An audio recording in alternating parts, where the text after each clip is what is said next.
Assalamualaikum warahmatullahi wabarakatuh. Waalaikumsalam warahmatullahi wabarakatuh. Bismillahi walhamdulillah.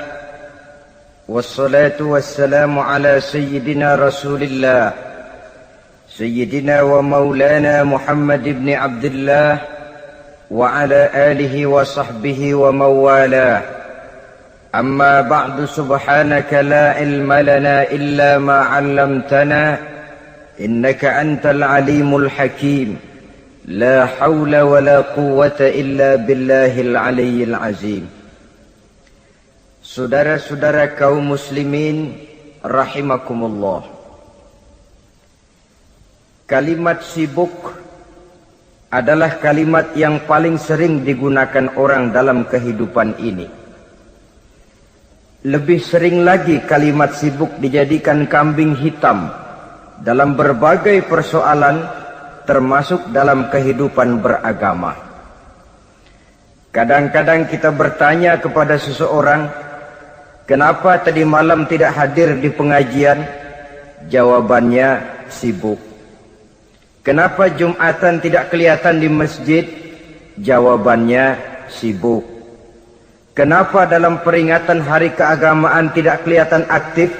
Jawabannya, sibuk. Kalau kita berbicara soal sibuk, siapa sesungguhnya orangnya dalam hidup ini yang tidak sibuk? Makin tinggi status sosial, akan makin tinggi pula tensi kesibukan yang kita hadapi. Masalahnya ialah kita yang bisa mengatur kesibukan atau malah kesibukan yang mengatur kita. Kalau kesibukan yang mengatur kita, insya Allah sampai tua sibuk terus. Tapi kalau kita bisa mengatur kesibukan, artinya dalam hidup ini ada semacam, bahasa kerennya, description of job. Ada semacam pengaturan waktu, ada semacam pembagian tugas di dalam kehidupan. Maka pada pertemuan kali ini kita akan berbicara tentang bagaimana mengatur waktu dalam hidup menurut contoh yang diberikan oleh Rasulullah sallallahu alaihi wasallam. Menurut riwayat dari Siti Aisyah radhiyallahu anha, adalah baginda Rasul membagi waktu dalam hidupnya itu menjadi 3 bagian. Sepertiga untuk Allah, sepertiga untuk tugas, sepertiga lagi untuk keluarga. Jadi ada waktu untuk Allah, ada waktu untuk tugas, ada waktu untuk keluarga. Bukankah dalam kehidupan ini kadang-kadang berlaku kepincangan dari tingkah seseorang? Ada orang yang seluruh waktunya cuma untuk Allah saja. Tugas dilupakan, keluarga terlantar, itu bukan orang yang terbaik. Ada orang yang waktunya habis cuma demi tugas saja. Dari pagi sampai pagi lagi, kalau tidak di belakang meja, ia rapat saja kerjanya. Allah dilupakan, sujud tidak sempat, keluarga terbengkalai, itu juga bukan orang yang baik. Ada juga orang yang waktunya cuma untuk keluarga, kerjanya ngumpul saja. Seperti bahasa Inggris bilang, mangan ora mangan pokoknya ngumpul. Bermasyarakat tidak sempat, sujud tidak pernah, dengan kehidupan beragama jauh. Ini pun bukan orang yang terbaik. Orang yang baik ialah orang yang pandai mengatur waktu. Itu tadi cara baginda mengatur waktu dalam kehidupannya. Selanjutnya, bagaimana cara beliau mengisi waktu? Apa pengaruhnya dalam pribadi dan perjuangan beliau? Dan apa hubungannya dengan kita? Mari kita lihat lebih jauh. Sepertiga dari waktunya adalah untuk Allah. Artinya untuk beribadah kepada Allah. Bagaimana ibadahnya? Saudara-saudara, satu-satunya manusia yang dalam Al-Quran sudah mendapat jaminan ampun dari seluruh dosa yang pernah dikerjakan, cuma Rasulullah orangnya. Quran yang menjanjikan, liyaghfira lakallahu ma taqaddama min dzambika wa ma ta'akhkhar. Wahai Muhammad, dosamu yang dahulu, dosamu yang sekarang, dosamu yang akan datang kalau memang ada, seluruhnya sudah mendapat jaminan ampun dari Allah Subhanahu wa ta'ala. Orang yang nyata-nyata sudah mendapat jaminan ampun dari segala dosa ini, ibadahnya luar biasa. Luar biasa bagaimana? Sejarah menceritakan beliau kalau sholat malam sampai bengkak kakinya karena rajin sujud. Aisyah menceritakan, satu malam selesai sholat isya saya akan tidur. Saya lihat suami saya sedang sholat, maka saya pun tidur. Tengah malam saya terbangun dari tidur, saya lihat suami saya masih sholat juga. Saya tidur lagi. Menjelang sepertiga malam yang akhir saya bangun, saya lihat masih sholat juga. Saya hampiri beliau. Saya tanya setelah sholatnya usai, "Bang," kata Aisyah, "ada apa yang?" Kata baginda Rasul. Sebab beliau itu, jangan senyum kalau saya katakan yang di sini. Sebab beliau itu pandai sekali menyenangi hati istrinya. Panggilan kelihatannya sepele, tapi bisa menghidupkan keharmonisan dalam rumah tangga. Beliau apabila memanggil Siti Aisyah dengan kalimat Humaira, "Ya Humaira," wahai yang pipinya kemerah-merahan. Cantik sekali panggilannya untuk istrinya. Kita kadang-kadang terlalu jujur tapi nyakitin. Mentang-mentang bini hitam kena manggil bini hitam, sini lo. Jujur tapi nyakiti itu. Hadirin yang saya muliakan, baginda menjawab, "Ada apa ya? Abang ini kan dosanya sudah mendapat jaminan ampun dari Allah." "Iya, lalu gimana?" "Ya kalau ibadah jangan terlalu gitu-gitu benar, kenapa sih? Orang sudah dapat jaminan ampun itu kan mestinya tenang, aman. Ini malah seolah-olah beliau orang yang paling banyak mempunyai dosa. Tidak puas melaksanakan hanya sholat yang wajib ditambah dengan yang sunnah-sunnah. Tidak usah gitu-gitu bener lah bang, sudah dapat jaminan ampun ini." Terhadap usul istrinya ini, apa jawab beliau? Sederhana, tapi melambangkan sikap jiwa yang luhur. Beliau menjawab, "Aisyah, afala uhibbu an akuna abdan syakura." Yang, apa saya tidak senang kalau saya ini oleh Allah mendapat gelar abdan syakura, hamba yang pandai bersyukur, hamba yang tahu berterima kasih. Makin diampuni, makin banyak sujud saya. Makin diampuni, makin banyak ibadah saya kepada Allah. Inilah prinsipnya. Saudara-saudara, oleh karena ibadahnya demikian rupa, Allah lalu dekat. Oleh karena Allah dekat, perjuangan beliau itu, walaupun Quraisy melakukan segala macam cara dan usaha, mengeluarkan segala daya dan dana, kemampuan dan kekuasaan, tidak pernah berhasil mematahkan, walaupun berhasil menekan perjuangan baginda Rasulullah sallallahu alaihi wasallam. Coba kalau kita buka sejarah, beliau itu kan mulai berjuang sendiri, yang dihadapi masyarakat yang keras, kasar, brutal. 14 abad yang lalu, semenanjung Arabia terkenal sebagai masyarakat yang jahiliyah, di mana maksiat dan munkarat merajalela. Sembahan adalah berhala. Anak perempuan lahir dibunuh hidup-hidup. Itu zaman dulu, zaman sekarang pun tidak jauh bedanya.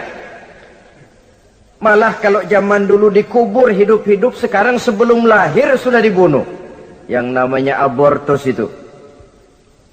Kadang-kadang aneh, kita mengadakan operasi bersih, dilarang buang sampah sembarangan.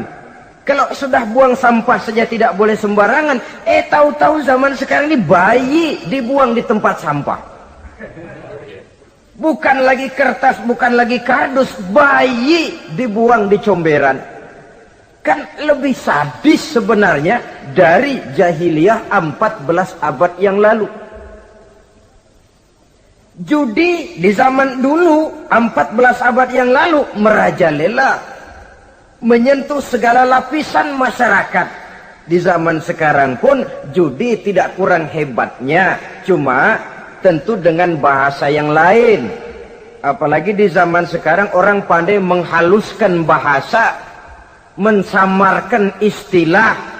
Judi disebut sumbangan umpamanya, sehingga orang lalu tidak terasa bermain judi, terasanya ikut nyumbang. Itu sekedar istilah yang merangsang orang sebenarnya. Masyarakat yang semacam ini yang dihadapi oleh baginda Rasul. Diangkat jadi Rasul umur 40 tahun lalu mulai berjuang. Mula-mula secara sembunyi dakwahnya itu. Dari pintu ke pintu, dari rumah ke rumah, dari orang ke orang. Hasilnya 3 tahun gerilya berdakwah dapat pengikut tidak lebih 11 orang. Sudah tidak digaji, tidak dapat beras, hidup pun miskin. 3 tahun dakwah dapat pengikut 11 orang.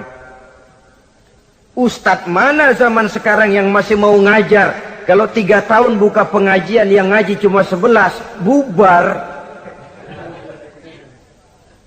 Kiai mana yang masih mau buka pondok kalau 3 tahun buka pesantren, santrinya cuma 11? Pemimpin mana yang masih mau kampanye kalau 3 tahun kampanye dapat pemilih cuma 11? Bangkrut. Tapi tidak dengan Rasul. 3 tahun berlalu, turun perintah fasda bima tu'mar. Tidak usah berdakwah secara sembunyi Muhammad, sampaikan saja Islam secara terbuka. Mulailah beliau berdakwah secara terbuka, terang-terangan. Mula-mula Quraisy dikumpulkan dekat Ka'bah. Kumpulah Abu Jahal, Abu Lahab, Abu Sufyan dan gembong-gembong Quraisy. Di sana buat pertama kali secara terbuka baginda Rasul pidato. Tuan-tuan Quraisy, apakah tuan-tuan percaya kepada saya? Percaya. Kenapa? Karena Anda Muhammad sejak kecil belum pernah bohong. Baik. Jikalau memang tuan-tuan percaya kepada saya, maka mulai hari ini saya serukan kepada tuan-tuan, ankizu anfusakum minan nar. Jaga, pelihara, lindungi dan selamatkan diri tuan dari neraka. Tinggalkan segala macam berhala, jauhi Latta, Uzza, Manat dan Hubal. Sembah Allah Tuhan yang Esa, yang lam yalid walam yulad, yang tidak beranak dan tidak diperanakan. Ini dakwah pertama yang beliau sampaikan. Selesai beliau pidato, Abu Lahab interupsi, angkat tangan. Muhammad, ada apa paman? Alihaza jama'tana, cuma untuk dengar ocehan kayak begini kami dikumpulkan di sini. Tabban laka ya Muhammad. Kalau bahasa kasarnya, mau mampus kamu Muhammad. Nabi tidak jawab, Allah yang jawab. Tabbat yada abi lahabi wa tab, ma aghna anhu maluhu wa ma kasab. Bukan Muhammad yang celaka, Abu Lahablah yang kelak akan menemui kecelakaan. Dakwah terus berlangsung. Ketika dakwah secara terbuka sudah dimulai, hambatan dan tantangan mulai datang. Sejak dari teror mental sampai kepada teror fisik. Dan puncaknya terjadi pada saat beliau berumur 53 tahun. Di mana Quraisy mengadakan rapat di satu rumah yang disebut Darul Arqam. Kumpulah di situ dedengkot Quraisy. Siapa lagi kalau bukan Abu Jahal, Abu Lahab? Mereka rapat pleno lengkap. Setelah rapat dibuka, kata Abu Lahab kepada Abu Jahal, "Jahal, bagaimana ini Muhammad?" "Iya, bagaimana? Apalagi yang belum kita lakukan," kata Abu Jahal. "Kita fitnah sudah, kita caci maki tiap hari, kita lontari kotoran onta, sahabat-sahabatnya kita bantai, tapi mereka tetap tegar." "Iya," kata Abu Jahal, "dan sekarang ini sahabatnya sebagian berangsur-angsur sudah hijrah ke Madinah. Ini pertanda Islam akan berkembang di kota Madinah. Kalau nanti dia berhasil di Madinah lalu menyerbu ke Mekah, alamat habis kita gulung tikar." "Makanya," kata Abu Jahal, "makanya apa? Makanya dari dulu juga saya bilang, kempesin aja itu." Jadi kalau bahasa okemnya kan begitu toh. "Bunuh saja Muhammad, bunuh." "Iya, soal bunuh sih gampang," kata Abu Lahab. "Tapi Muhammad kan tidak keluar dari batu. Dia punya keluarga, sanak famili dan handai tolan. Kalau keluarganya menuntut balas bagaimana ini?" "Gampang. Kita kan banyak punya suku. Tiap-tiap suku kan punya juara, tukang-tukang pukul. Sewa saja, tiap suku ambil tukang pukulnya, kita kepung rumah Muhammad, bunuh sama-sama. Kalau keluarganya akan menuntut balas, dia akan berhadapan dengan seluruh suku yang ada di semenanjung Arabia ini. Bagaimana, setuju?" "Setuju." "Nah, sudah. Kapan kita bunuh Muhammad?" "Kapan lagi? Tidak usah buang waktu. Besok malam." "Ya, besok malam kita bunuh Muhammad. Tapi awas, semua yang ikut rapat di sini, ingat baik-baik, ini rahasia negara. Besok malam kita akan membunuh Muhammad.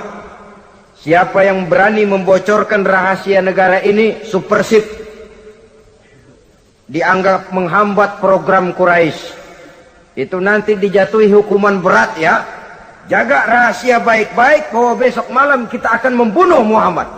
Sanggup?" "Sanggup." Rapat selesai. Hadirin boleh bubar ke rumah masing-masing. Pulang. Namanya manusia, bocor juga rahasia ini. Begitu pulang, cerita sama istrinya, "Bu, anu loh Bu." "Apa Pak?" "Saya tadi ikut rapat." "Rapat apa tuh Pak?" "Besok malam akan ada pembunuhan." "Pembunuhan?" "Pembunuhan." "Siapa toh yang mau dibunuh?" "Muhammad." "Tapi jangan bilang-bilang ya, ini rahasia negara." "Ini rahasia negara Bu, jangan bilang-bilang." "Iya Pak, iya." Nah, besok pagi istrinya ngobrol sama tetangganya. "Mbak Ayu, tahu nggak?" "Apa toh?" "Nanti malam akan ada pembunuhan." "Siapa yang mau dibunuh?" "Muhammad." "Loh, sampean tahunya dari mana?" "Suami saya ikut rapat." "Tapi jangan bilang-bilang ya Bu ya. Ini rahasia negara. Jangan bilang-bilang. Nanti yang satu sampaikan lagi, jangan bilang-bilang. Terus jangan bilang-bilang. Akhirnya berita tersebar. Sehingga pagi hari itu sebagian besar penduduk Mekah sudah tahu kalau nanti malam akan ada pembunuhan. Maka lepas zuhur, Mekah itu mulai tegang. Yang simpati, aduh kasihan Muhammad nanti malam akan dibunuh. Yang tidak senang, mampus biar dia rasain tar malam. Saudara-saudara, begitu maghrib berbunyi sudah, udara mulai gelap, penduduk Mekah sudah kunci pintu seperti ada jam malam. Sepi, sesepi-sepinya. Tutup pintu, kunci, bukan tidur, ngintip dari dalam. Lepas jam 8 malam, makin tegang. Masing-masing penduduk ngintip dari pintunya. Sudah berangkat belum orang yang mau bunuh Muhammad? Sudah berangkat belum? Kira-kira jam 9 ini, tukang-tukang pukul lewat mau ngepung rumah Muhammad untuk membunuh beliau. Begitu masuk Mekah penduduk sudah kunci pintu, tapi mereka tahu kalau semua ngintip. Wah, makin hebat ini yang pemuka Quraisy ini, tukang-tukang pukul ini. Jalannya dibuat gagah-gagah, barisnya dibuat hebat-hebat. Itu injekan tanahnya dalam baris dibuat kencang-kencang. Brok, brok, brok, brok, kayak serdadu baris. Lewat dekat rumah penduduk pakai batuk lagi. Yang dari dalam ngintip makin ciut. Wah, ini dia yang mau bunuh Muhammad ini. Sampai di rumah Nabi, dikepung rumah Nabi, di pagar betis. Malam itu di dalam rumah cuma Nabi, Abu Bakar dan Ali bin Abi Thalib. Nabi tahu rumahnya dikepung. Lewat tengah malam beliau berkata, Abu Bakar, saya ya Rasul, mari kita berangkat hijrah. Baik ya Rasul. Ali, saya ya Rasul, kamu gantikan saya ya. Gantikan apa ya Rasul? Gantikan tidur di tempat tidur saya. Baik ya Rasul. Masya Allah. Sekali menggantikan mati. Tidur di tempat tidur Rasul pada malam rumahnya dikepung, resikonya kan mati. Menggantikan mati. Lah kalau menggantikan lurah lumayan. Menggantikan mati. Dan Ali tahu persis resikonya. Dan beliau waktu itu masih muda dan beliau tidak nawar. Baik ya Rasul, saya akan tidur di sini, berangkatlah Tuhan. Berangkat Rasul, ketika keluar dari pintu belakang rumah dikepung rapat.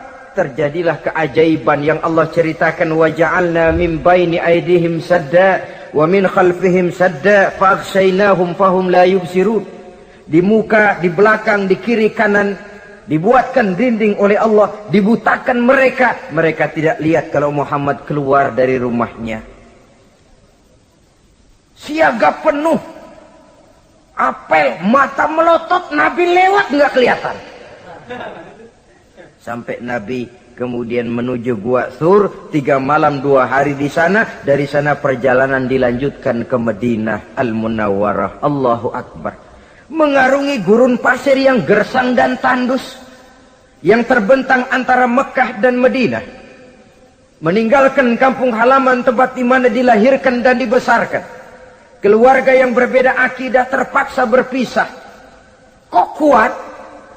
Kok bisa? Kok sanggup? Di mana rahasia kekuatannya?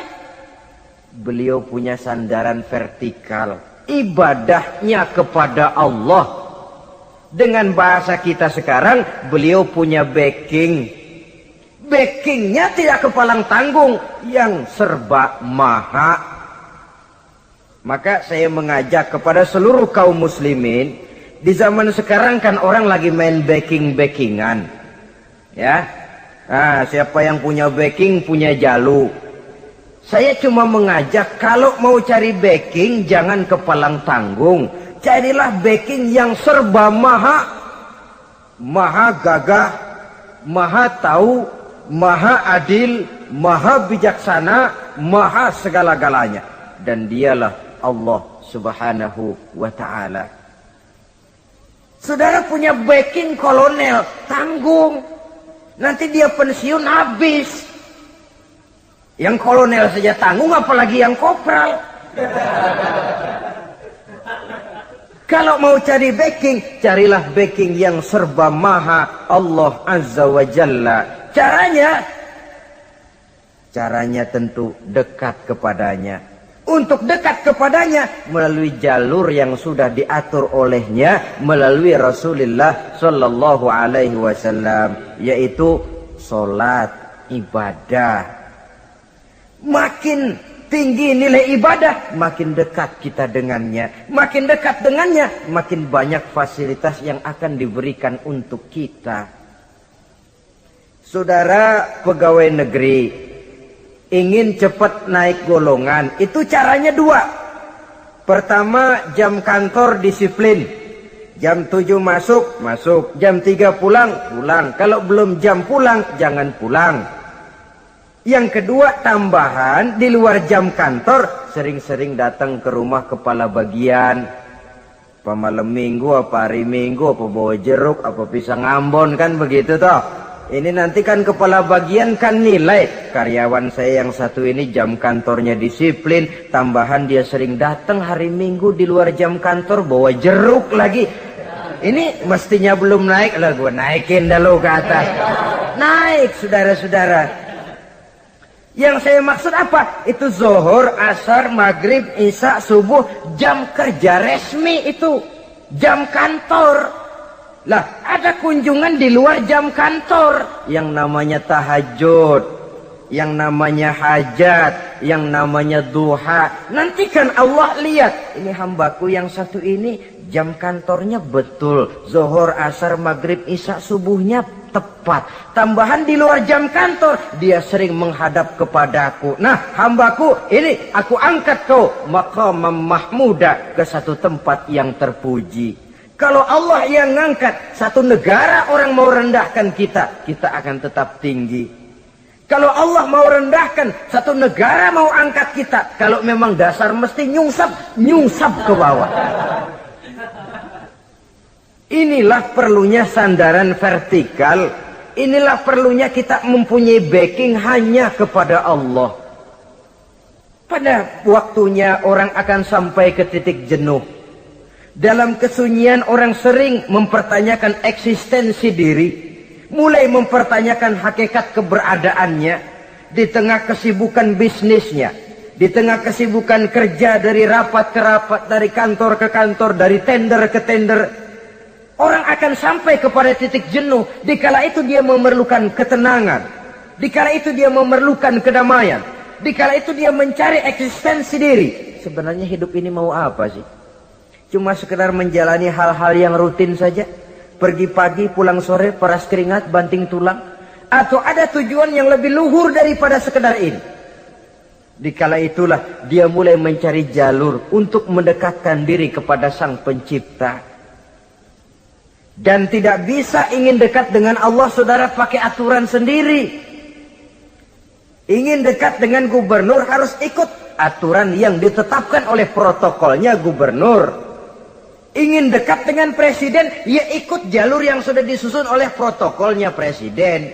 Ingin dekat dengan Allah, ya ikut jalur yang sudah diatur oleh Allah melalui Rasulnya. Apa itu? Ya diantaranya sholat, puasa, dan ketentuan-ketentuan ibadah yang lain. Tidak bisa dengan prinsip yang penting kan hati baik, berjiwa bersih, akhlak luhur, tidak usah sholat kalau hati baik sudah dekat dengan Allah. Oh, alangkah enaknya kalau begitu. Kalau dengan itu bisa dekat dengan Allah, rasanya Nabi Muhammad yang paling dulu berhenti sembahyang. Kenapa? Beliau orang yang hatinya paling baik. Beliau orang yang budinya paling luhur. Kalau budi luhur dan hati baik sudah menjamin untuk dekat dengan Allah, Nabi dulu berhenti sholat. Nyatanya tidak. Beliau orang yang berbudi luhur, berakhlak baik, entoh ibadahnya demikian rupa.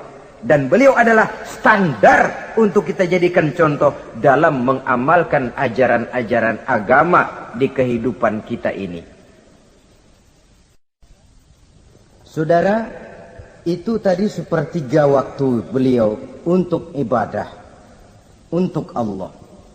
Sepertiga yang kedua dari waktu beliau adalah untuk tugas. Dalam hal ini, sebagai seorang Rasul, menyampaikan risalah Islam berhadapan dengan umat.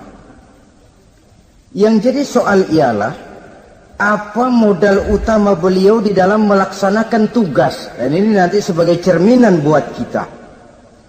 Modal utamanya pertama adalah keteladanan, dan yang kedua adalah akhlak. Sekarang ini kita hampir nyaris mengalami berbagai macam krisis.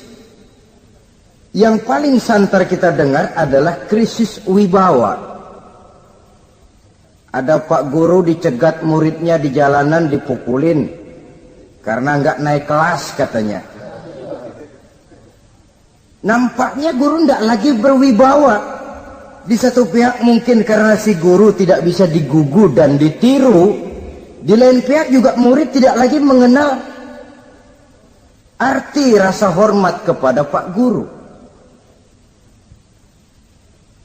Nah, Kenapa krisis wibawa timbul? Karena tidak ada keteladanan. Adapun Rasul, wibawa beliau timbul di tengah umat karena keteladanan ini. Apapun yang beliau ajarkan kepada umat, beliau adalah pelaksana pertama. Dengan kata lain, satunya kata dan perbuatan. Ini yang sangat diperlukan di zaman kita sekarang. Bukan cuma sekedar simposium, muktamar, kongres, rapat besar dengan keputusan bertumpuk-tumpuk kertas di atas meja, tetapi tidak pernah terrealisir dalam kehidupan. Yang kita perlukan adalah satunya kata dan perbuatan. Bahwa kalau itu yang diucapkan, itu yang diterapkan. Kalau itu yang diteorikan, itu yang dikerjakan. Keteladanan. Yang kedua, rahasia sukses beliau dalam melaksanakan tugas berhadapan dengan umat, akhlak. Beliau tidak menyampaikan Islam ini dengan kekerasan, tidak juga dengan bujuk rayu harta, tidak pula dengan menakut-nakuti orang. Belum pernah kita baca dalam sejarah beliau teriak-teriak, awas yang tidak masuk Islam dipecat jadi orang Arab. Tidak. Atau dengan bujuk rayu, ayo siapa masuk Islam supermi 2 bungkus. Tidak. Sebab kebenaran tidak bisa dipupuk dengan materi. Kebenaran adalah soal keyakinan, dan keyakinan adalah soal batin. Orang yang beragama karena tertarik kepada supermi, orang yang beragama karena tertarik kepada pakaian, kepada obat-obatan, nilai imannya dipupuk dengan materi. Dan usaha seperti itu sama saja dengan menegakkan benang basah. Dia percaya kepada sesuatu yang dia tidak mengerti. Dia yakin kepada sesuatu yang dia tidak tahu apa bentuk yang dia yakini itu. Alangkah malang dan kasihannya orang yang beragama seperti ini. Tidak demikian dengan Rasul. Islam ini adalah satu keyakinan. Keyakinan terhadap kebenaran hanya bisa ditegakkan dalam nurani manusia yang paling mendasar. Karena itu dia tidak bisa dipaksakan. Dan itu pula sebabnya Quran punya prinsip la ikraha fid din. Tidak ada paksaan dalam beragama. Mau Islam silahkan, tidak mau Islam silahkan. Allah tidak memaksa. Tapi ayat ini jangan disalah pakai. Tidak pernah sholat, ditanya orang, kamu kan Islam kok tidak sholat? La ikraha fid din dong. Salah pakai. Yang tidak ada paksaan dalam beragama itu untuk orang di luar Islam. Kepada tuan-tuan di luar Islam, la ikraha fid din. Tidak ada paksaan masuk Islam. Tapi kalau sudah masuk ke dalam Islam, maka berlaku peraturan Islam. Contohnya begini saja, tidak ada paksaan masuk ke rumah saya. Itu.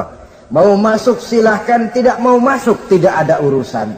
Tapi sekali saudara masuk ke rumah saya, saudara harus ikut tata tertib yang ada di dalam rumah saya.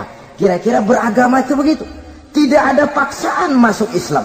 Tapi sekali saudara masuk Islam, maka berlaku peraturan Islam untuk kehidupan saudara. Jadi, la ikraha fid din ini buat orang di luar garis. Allah tidak maksa-maksa orang mau masuk Islam, mau tidak. Silahkan saja. Tapi ketika orang mendapat hidayah, masuk ke dalam Islam, peraturan Islam berlaku dalam kehidupannya. Saudara hadirin, kaum muslimin rahimakumullah. Akhlak. Mari kita lihat lebih jauh bagaimana sih akhlak beliau yang mulia itu. Allahu Akbar. Kalau orang berakhlak kepada teman, itu sih biasa. Tapi berakhlak kepada musuh, ini yang luar biasa. Ini yang agaknya Allah saja memuji beliau. Wa innaka la'ala khuluqin azim. Engkau Muhammad benar-benar berada di atas budi pekerti yang luhur dan terpuji. Kalau saya baik kepada orang yang memang baik kepada saya, logis toh. wajar, memang harusnya. Tapi berbuat baik kepada orang yang jahat terhadap saya, ini yang tidak setiap orang bisa. Nah, sebab itu saya tidak ingin menceritakan akhlak beliau kepada sahabat, namanya juga kepada sahabat. Saya akan kutip beberapa riwayat yang menceritakan bagaimana akhlak beliau kepada orang yang nyata-nyata memusuhinya. Berbagai riwayat menceritakan bagaimana beliau ketika di Taif dilontari orang dengan batu, yang melontari beliau malah mendapat doa, Allahumma hdi qaumi fa innahum la ya'lamun. Ya Allah, berikan hidayah, berikan petunjuk kepada mereka yang melontari saya dengan batu, karena mereka tidak tahu. Kalau saja mereka tahu, mereka tidak akan melontari saya dengan batu. Ya Allah, berikan hidayah kepada mereka. Padahal ketika itu malaikat Jibril menawarkan jasa, Muhammad, kalau kamu mau orang yang melontari kau dengan batu itu hancur, saat ini juga saya angkat Jabal Uhud, saya timpakan mereka biar mati semua. Mau Muhammad? Jangan Jibril, mereka tidak tahu. Kalau saja mereka tahu, mereka tidak akan melontari saya dengan batu. Lebih baik doakan mereka supaya mendapat hidayah dari Allah. Dalam kondisi kepepet, dilontari dengan batu, malaikat Jibril datang menawarkan jasa. Beliau lebih memilih mendoakan orang yang berbuat jahat itu. Ya Allah, bukan main. Umumnya kita kan kalau lagi kepepet ada yang nolongin, girang bener. Andai kata kita yang jadi nabi disambitin orang, datang malaikat Jibril nawarin, bagaimana sikat? Abisin aja dah.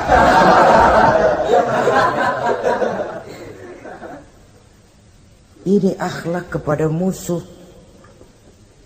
Ketika beliau selesai sholat zuhur, istirahat, rebah-rebah, tidur-tiduran di bawah pohon kurma, datang orang kafir yang bernama Daksur yang sudah lama mengintip-ngintip, mencabut dan menghunus pedang. Muhammad, kalau ini saat saya tebas batang lehermu, siapa yang akan menolong engkau? Tidak ada. Yang akan menolong saya Daksur? Iya, Allah yang akan menolong saya.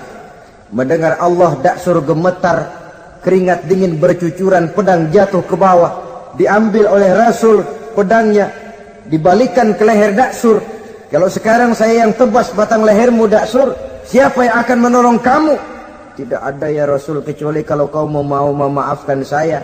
Baik, ambillah kembali pedangmu, kau saya maafkan, dan jangan ulangi lagi perbuatan semacam ini. Lain saat beliau sedang tawaf,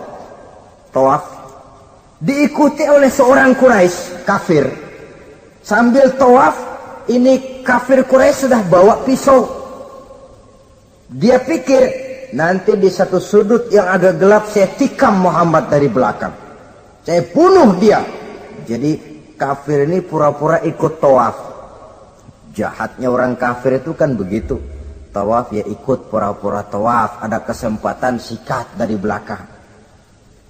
Putaran pertama belum ada kesempatan, putaran kedua makin tegang. Pokoknya begitu tempat agak gelap, cabut pisau, hantam saja sudah Muhammad, biar mati sekali di sini. Dan Nabi tahu, oh ini asisten pribadi malaikat Jibril ngasih tahu tuh. Jadi malaikat Jibril memberitahu, awas Muhammad, itu di belakangmu orang cuma pura-pura tawaf. Dia bawa pisau mau bunuh kamu, hati-hati Muhammad, Roger ganti gitu.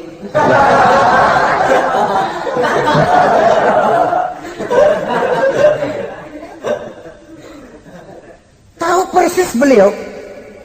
Sampai di satu sudut yang gelap, si kafir ini mencabut pisau. Nabi nengok ke belakang, menoleh Nabi. Begitu menoleh, Quraisy ini kan ketangkep basah. Bahasa Arabnya yumsak mablul katanya. Ketangkep basah, grogi, salah tingkah, garuk nggak gatel. Kasihan ngeliatnya sudah. Ya namanya orang ketangkep basah itu. Mau alasan apa? Nggak beralasan ya, harus merasa harus membela diri. Gemetar nggak karu-karuan. Kata Nabi senyum. Mau apa, Mas? Ano Rasul, ini ano apa? Ano. Sudah, saya kan tahu kamu mau bunuh saya toh. Saya sudah tahu kok. Kamu jangan pura-pura. Kamu kan mau bunuh saya kan? Terus terang saja. Iya Rasul, iya. Sekarang gimana? Enggak berani Rasul. Minta maaf saja. Ya kalau sudah kamu minta maaf begitu, sudah kamu pulang sana, jangan diulangi lagi ya. Begitu mudah beliau memaafkan orang yang nyata-nyata mau menghabisi nyawanya, sepanjang itu belum terwujud, sepanjang itu belum terbentuk dalam artian real. Sangat mudah beliau memaafkan orang. Saudara hadirin kaum muslimin rahimakumullah. Pemaaf, lapang dada, toleransi, menghargai pendapat para sahabatnya. Ini sederetan dari akhlak yang terpuji. Sehingga karena keluhuran akhlak inilah yang menyebabkan orang tertarik masuk ke dalam Islam. Beliau berprinsip apa? Basiru wala tunaffiru, yasiru wala tu'asiru. Gembirakan orang, jangan ditakut-takuti. Mudahkan persoalan orang, jangan dibikin sulit. Ini kan satu prinsip yang sangat baik dalam melaksanakan dakwah, dalam menyampaikan misi. Apapun tugas kita di masyarakat, sebagai pegawai pemerintahan, pejabat negara, pedagang, pengusaha, seniman, ustadz, mubaligh, kiai, ulama, dalam berbagai profesi, modal utama untuk sukses adalah akhlak. Sebab hati kita yang tahu cuma Allah. Orang lihat penampilan kita, orang lihat muka kita. Sebab itu Nabi katakan, innakum la tas'una an-nasa bi amwalikum walakin yas'uhum minhum bastul wajhi wa husnul khuluqi. Kamu tidak akan bisa menarik simpati orang banyak dengan hartamu, tapi bisa kau tarik simpati orang banyak dengan akhlak yang baik dan muka yang senyum, muka yang enak dilihat. Orang kadang sering bilang, dia mah biar mukanya begitu hatinya baik. Iya, soal hati kita nggak tahu. Yang kita lihat pertama muka. Bagaimana gue mau ikut dia mukanya kayak batu kuburan? Kesan serem pertama itu kan sudah ada. Walaupun kadang-kadang hati memang baik, tapi hati itu kan urusan Allah. Yang kita lihat pertama muka. Ini barangkali nanti termasuk teori dalam psychology of salesman ya, bahwa sesuatu yang baik kalau dihidangkan dengan cara yang tidak baik, orang tidak akan tertarik. Lihat saja orang sekarang ini kan, entah makin lajunya dunia bisnis kita, masuk ke rumah-rumah kita cuma menawarkan air jahe, menawarkan sasa, menawarkan kecap bango, menawarkan barang-barang yang kelihatannya remeh. Ini kan termasuk psychology of salesman. Yang datang ya biasanya perempuan, wajahnya ya lumayan, paling kurang sedikit di atas 6 lah begitu. Nah, lalu tutur katanya sopan, masuk ke rumah tidak sungkan, ada rasa familiar, rasa kekeluargaan, lalu datang. Taktik untuk menawarkan barang yang jadi merek dagangannya. Nah, Islam ini agama yang baik. Kalau disampaikan dengan cara yang tidak baik, sadis, memponis, orang akan lari dan jauh. Menyinggung, bukan menyentuh. Siapapun kalau tersinggung lari, tapi kalau tersentuh dia akan mendekat. Apaan lo Islam bayang begitu? Mikir nih anakku, sembayang diomelin, mendingan kagak sembayang sekalian ketahuan. Saudara hadirin yang saya muliakan, ini yang diberikan contoh oleh baginda Nabi. Apapun tugas kita, pedagang utamakan akhlak, petani utamakan akhlak, seniman utamakan akhlak, mubaligh utamakan akhlak, pejabat negara utamakan akhlak. pelayan dan pengabdi masyarakat, utamakan akhlak. Saudara hadirin yang saya hormati, kaum muslimin yang berbahagia. Jadi untuk sukses di masyarakat, untuk sukses di tempat tugas, modal utama adalah akhlak. Dan ini yang dicantikan contoh dari Nabi kita Muhammad sallallahu alaihi wasallam.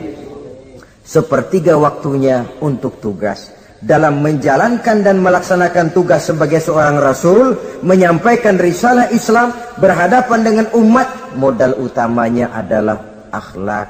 Demikian juga kita di masyarakat. Dan akhlak itu memang harus dibiasakan sejak kita kecil. Sehingga dengan demikian nilai-nilai yang baik akan terus terbawa sampai di hari tua kita. Saudara-saudara, rasanya kehancuran satu bangsa dimanapun di dunia ini selalu dimulai dengan kehancuran akhlak daripada bangsa itu sendiri. Dan kehancuran akhlak itu bisa saja terjadi di tengah kemakmuran ekonomi, di tengah maju dan canggihnya teknologi. Kapan? Apabila pegangan orang kepada agama sudah lemah dan rapuh. Kita tengok di negara-negara di sebelah barat kita, kemajuan teknologi yang tidak diimbangi dengan kuatnya pegangan orang kepada agama telah melahirkan budaya-budaya yang merendahkan martabat manusia. Lahirlah kebudayaan hippies, lahirlah kebudayaan nudis, hidup serba bosan dengan ini dan itu karena segalanya sudah dimiliki, rumah mentereng, jumlah kendaraan sejumlah keluarga, kapal pesiar di laut mewah, pesawat udara punya. Setelah ini punya, ini ada, semua ada, titik jenuh sampai. Mau apa semua ini? Akhirnya ingin hidup apa adanya, tidur di goa-goa, tidur di kaki-kaki gunung, tidur di hutan belantara, pakaian kumel. Itu hipis-hipis yang datang kemari, yang pakaiannya kumuh, tambelan, lepis belel. Padahal di kantongnya cek, travel cek, dolar. Lain hipis kita, emang benar-benar gembel.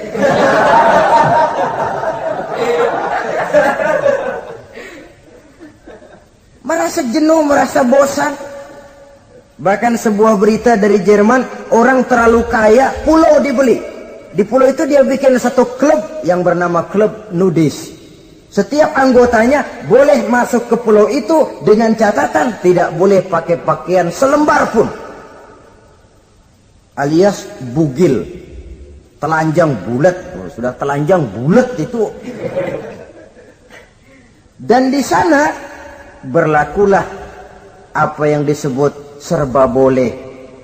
Jadi kalau di sana ke sana saudara bawa istri, masuk anggota, ya silahkan saja. Istilah tukar pakai, simpan pinjam, bisa-bisa saja. Asal suka sama suka. Asal perbuatannya dianggap tidak merugikan orang lain, suka sama suka, sudah tidak bisa dituntut oleh norma yang berlaku. Ya. Itulah sebabnya kita sering prihatin bahwa kemajuan sering membawa pergeseran nilai. Apabila kita tidak bisa menghindarkan diri dari proses pergeseran nilai, setidaknya kan kita bisa menjaga diri jangan sampai hanyut oleh nilai-nilai yang negatif. Akhlak, baik sebagai muslim, baik sebagai bangsa Indonesia yang berkepribadian luhur, itu merupakan cerminan kita.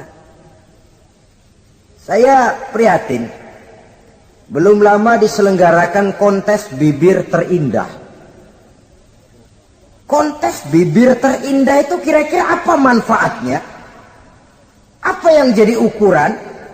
Dan bukankah bibir karunia Tuhan? Ya kalau yang bibirnya mungil bisa ikut kontes lah, kalau yang jebleh gitu.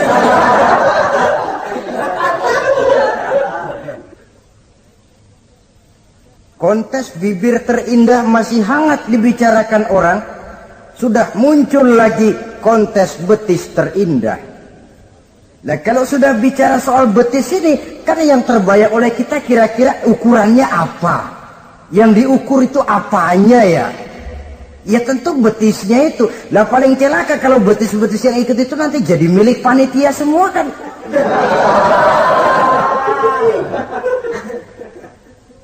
Yang tidak usah kita mengukur dengan kacamata agama, dengan budaya kita sebagai bangsa Indonesia yang berfalsafahkan Pancasila, rasanya mendengarnya saja kok sudah tidak sad gitu loh.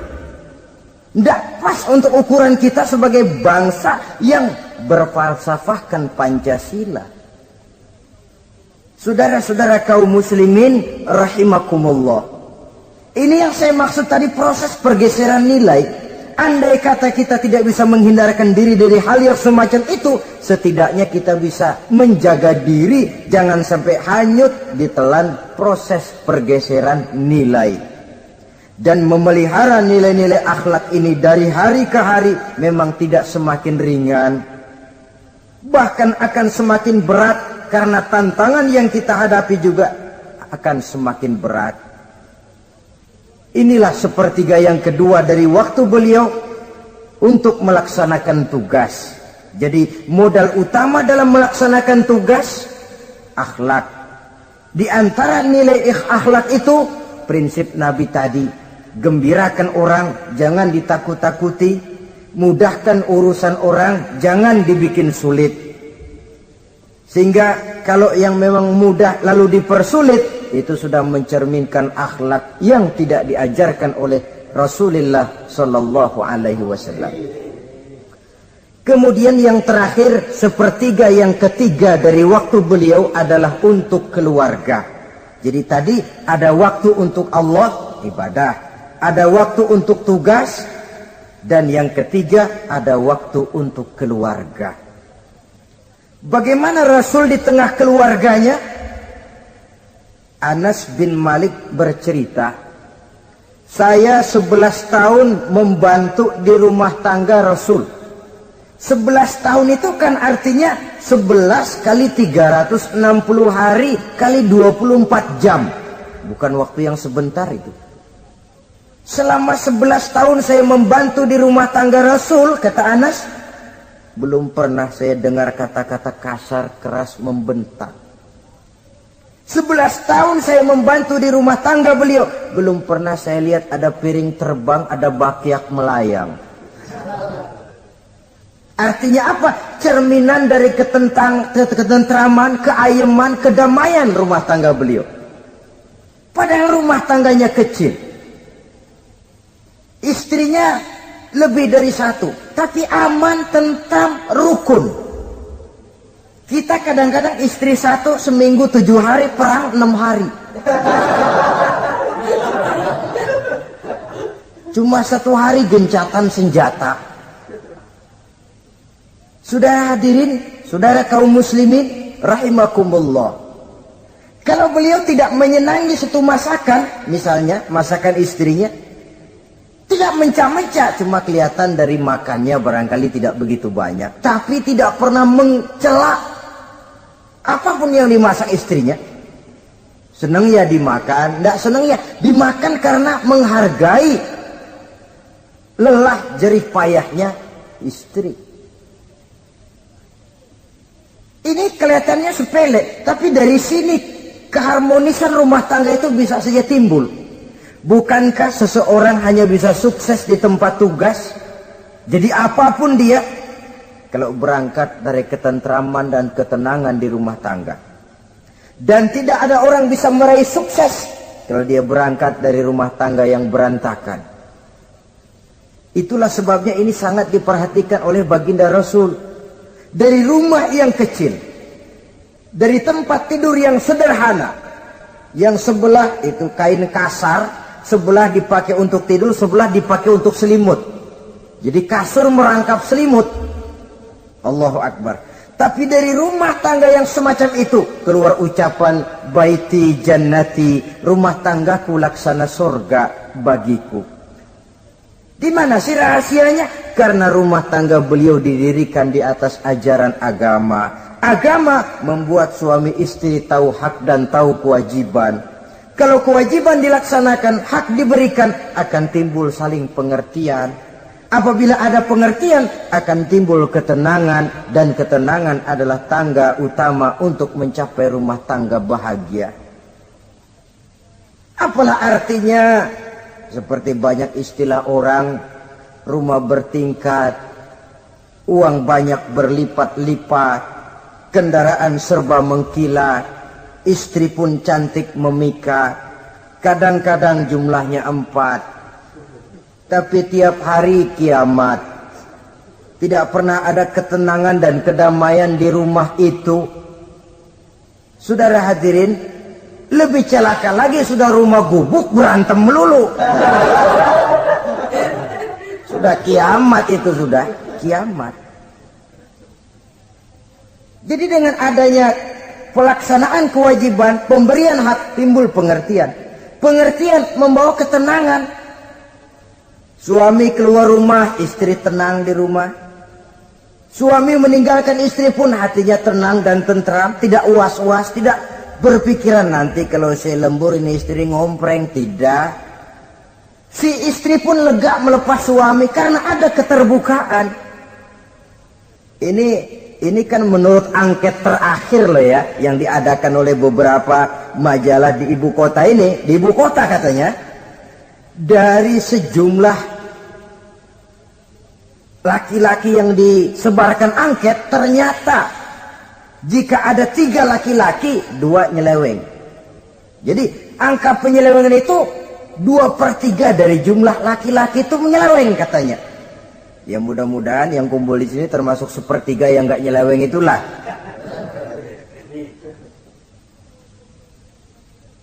Dan tidak semua bentuk penyelewengan itu karena alasan ekonomi, bukan pula karena alasan ketidaksetiaan istri, tapi merupakan cerminan dari sikap hidup di mana orang jauh dari nilai-nilai agama, sehingga penyelewengan itu dianggap sesuatu yang manusiawi, biasa-biasa saja, bahkan kadang-kadang ikut membentuk status sosial, melahirkan kebanggaan. Innalillahi. Orang kalau sudah bangga nyeleweng bangga, itu kiamat sudah. Sama saja, bikin dosa ketawa, waduh, itu malaikat gemes bener. Udah bikin dosa cengengesan, cengar, cengir, udah ada rasa nyesel, udah ada rasa takut, udah ada rasa bersalah, biasa gitu. Saudara hadirin yang saya muliakan, ini kan cerminan dari rapuhnya pegangan orang kepada agama. Jadi untuk membina rumah tangga yang bahagia ini, 1/3 dari waktu untuk di tengah keluarga, menghidupkan nilai-nilai agama di rumah tangga kita.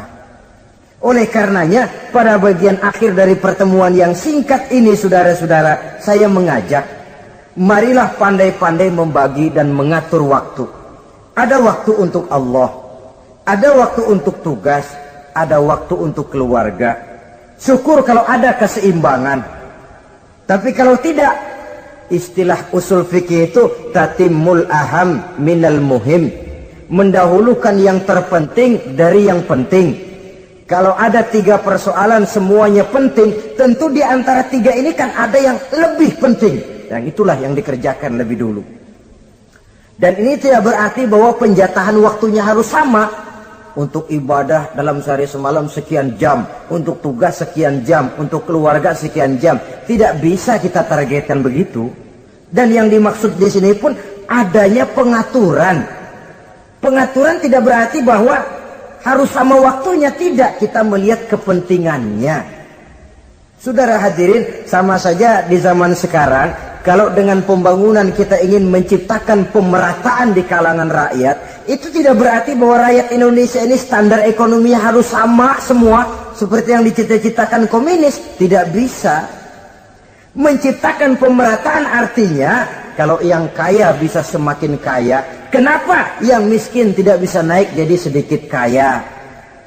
Dan artinya menciptakan kesempatan kepada setiap penduduk Indonesia untuk merubah tahap dan taraf kehidupannya. Demikian juga adanya pengaturan waktu. Bukan berarti untuk Allah sekian jam, keluarga sekian jam, tugas sekian jam. Sebab jam-jam ini sulit kita jatahkan. Kadang-kadang tugas, kadang-kadang keluarga, kadang-kadang ibadah kita sedang gandrung. Yang penting ada keseimbangan dalam cara kita mengatur waktu itu. Nah, saudara-saudara, demikianlah pertemuan dan pembicaraan kita kali ini. Terima kasih atas segala perhatian. Mohon maaf atas segala kekurangan. Usikum wa nafsi bitaqwallah. Wassalamualaikum warahmatullahi wabarakatuh. Waalaikumsalam.